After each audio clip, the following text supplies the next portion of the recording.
सलमान खान ने जोधपुर में काला हिरण का शिकार किया था। सलमान खान की एक फ़िल्म की शूटिंग हो रही थी, हम साथ-साथ हैं। तो बिश्नोई समाज होता है, लॉरेंस बिश्नोई जिस समाज से आता है, ये बिश्नोई समाज काला हिरण को बहुत पवित्र मानता है और उसकी एक तरह से पूजा करता है और उसी के बाद से लॉरेंस बिश्नोई ने धमकी दी थी सलमान खान को कि वो उसकी हत्या कर देगा और लॉरेंस बिश्नोई एक इशारे पर किसी को टपका देता है। 2022 में पंजाबी सिंगर था सिद्धू मूसेवाला, उसकी इसने हत्या करवा दी। बढ़ते समय के साथ लॉरेंस बिश्नोई का कद बढ़ते जा रहा और लॉरेंस बिश्नोई के एक इशारे पर किसी की भी हत्या हो जाती है। जो जानकारियां अभी तक मिल पाई है कि कई राज्यों में लॉरेंस बिश्नोई के लगातार गुर्गे फैले हुए हैं और तकरीबन पूरे देश में 700 लॉरेंस बिश्नोई के गुर्गे हैं जो एक बार इशारे करने पे, लॉरेंस बिश्नोई के कहने पे किसी भी की हत्या हो जाती है। सिद्धू मूसेवाला से लेके करनी सेना के अध्यक्ष तक।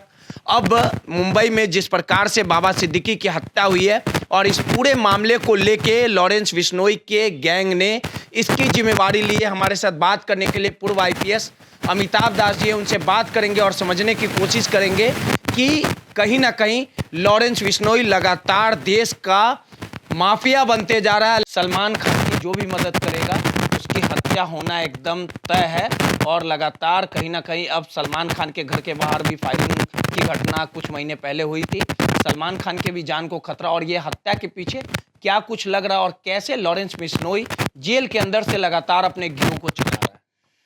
जी, सही कहा आपने। अभी दर्शकों को पता होगा परसों बम्बई में एक सनसनीखेज़ हत्या हुई है। एक बाबा सिद्दीकी थे, महाराष्ट्र सरकार में मंत्री रह चुके थे और उनकी हत्या हो गई, लीलावती अस्पताल ले जाया गया, वहाँ भी उनको नहीं बचाया जा सका। और ये जो बाबा सिद्दीकी थे, ये मूल रूप से बिहार के ही रहने वाले थे, गोपालगंज के थे और साधारण परिवार के थे, लेकिन बम्बई में जाके उन्होंने बहुत पैसा बनाया और करोड़पति, अरबपति हो गए थे और बाबा सिद्दीकी की पहचान ये थी कि बम्बई में वो बहुत शानदार इफ्तार पार्टियाँ करते थे, जिसमें बड़े-बड़े सितारे आते थे, शाहरुख खान, सलमान खान जैसे लोग। अब बाबा सिद्दीकी की जो हत्या हुई है, इसमें 2 शूटर्स तो वहीं पकड़ा गया मौके से ही, 1 को बाद में पकड़ा गया, 3 लोग पकड़े गए हैं। कहा जा रहा है कि 5 शूटर्स टोटल थे और इसमें जैसा कि आपने बताया, लॉरेंस बिश्नोई गिरोह का नाम आ रहा है। अब लॉरेंस बिश्नोई की सलमान खान से क्या अदावत है, क्या दुश्मनी है, वो दर्शकों को बताऊँ। कुछ साल पहले याद होगा दर्शकों को कि सलमान खान ने जोधपुर में काला हिरण का शिकार किया था। सलमान खान की एक फ़िल्म की शूटिंग हो रही थी, हम साथ-साथ हैं। उसी शूटिंग में जब उनको समय मिला तो वो निकल गए और उन्होंने काला हिरण का शिकार कर दिया। और ये जो बिश्नोई समाज होता है, लॉरेंस बिश्नोई जिस समाज से आता है, ये बिश्नोई समाज काला हिरण को बहुत पवित्र मानता है और उसकी एक तरह से पूजा करता है और उसी के बाद से लॉरेंस बिश्नोई ने धमकी दी थी सलमान खान को कि वो उसकी हत्या कर देगा। धमकी के बाद सलमान खान का जो आवास है, बांद्रा में है गैलेक्सी अपार्टमेंट्स, उसकी सुरक्षा कड़ी कर दी गई। उसके आस-पास 1-2 संदिग्ध लोग पकड़ाए भी, तो ये सब हुआ। और देखिए लॉरेंस बिश्नोई जैसा कि आपने कहा गुजरात के साबरमती जेल में बंद है, इसके पहले दिल्ली के तिहाड़ जेल में बंद था। और इसने देखिए सिस्टम का पूरा एक तरह से सिस्टम का कानून का मज़ाक बना के रख दिया है। अभी ये इसके 700 के आस-पास शूटर्स हैं, इसका जो दाहिना हाथ है गोल्डी बरार, वो कनाडा में रहता है। और लॉरेंस बिश्नोई एक इशारे पर किसी को टपका देता है। 2022 में पंजाबी सिंगर था सिद्धू मूसेवाला, उसकी इसने हत्या करवा दी। 2023 में करणी सेना का प्रमुख था सुखदेव सिंह गुगामेड़ी, उसको इसने मरवा दिया जयपुर में। अब जब 24 आया तो बाबा सिद्दीकी की हत्या हो गई। तो ये एक सिस्टम का मज़ाक बन गया है। देखिए एक तरफ हमारे प्रधानमंत्री बड़ी-बड़ी बात करते हैं कि 56 इंच का सीना है, ये है, वो है और मोदी के चमचे कहते हैं कि मोदी जी तो एक फ़ोन कॉल पर यूक्रेन का युद्ध रुकवा देंगे। तो यूक्रेन का युद्ध रुकवाने वाले प्रधानमंत्री जो हैं, वो लॉरेंस बिश्नोई के सामने क्यों लाचार बन गए हैं? ये मेरी समझ में नहीं आता।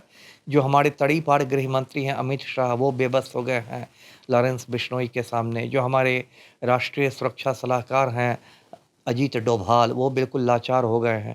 तो इसने सिस्टम का मज़ाक बना दिया है। देखिए लॉरेंस बिश्नोई पर कंट्रोल करना कोई मुश्किल नहीं है। देखिए वो कोई भी मान लीजिए जेल के अंदर बंद है, तो कोई भी वो आदेश 2 ही तरीके से दे सकता है। या तो वो मोबाइल के ज़रिए दे सकता है या जो उससे मुलाकाती लोग मिलने आते हैं उनके ज़रिए। तो यदि जेल के बाहर जैमर लगा दिया जाए साबरमती जेल के बाहर, तो उसके मोबाइल का सिग्नल काम करना बंद कर देगा। और यदि मुलाकाती के थ्रू वो आदेश देता है, तो जब भी मुलाकाती कोई आए, तो वहाँ पर जेल के किसी पदाधिकारी को रहना चाहिए, जिससे कि वो कोई गोपनीय बात उसको नहीं बता सके। तो अगर ऐसा नहीं हो रहा है कि ना जैमर आप लगा रहे हैं, ना मुलाकाती के समय कोई अधिकारी है जेल का, इसका मतलब वो सिस्टम पर हावी हो गया और सिस्टम उसके सामने बौना हो गया है। तो ये तो इस देश के लिए बहुत दुर्भाग्य है। टारगेट पे है। भाई मेन मेन टारगेट तो सलमान खान ही है। बाबा सिद्दीकी की भी हत्या की बात इसलिए की जा रही है क्योंकि ये सलमान खान के करीबी थे, उनके दोस्त थे। तो मेन तो टारगेट सलमान खान का ही है।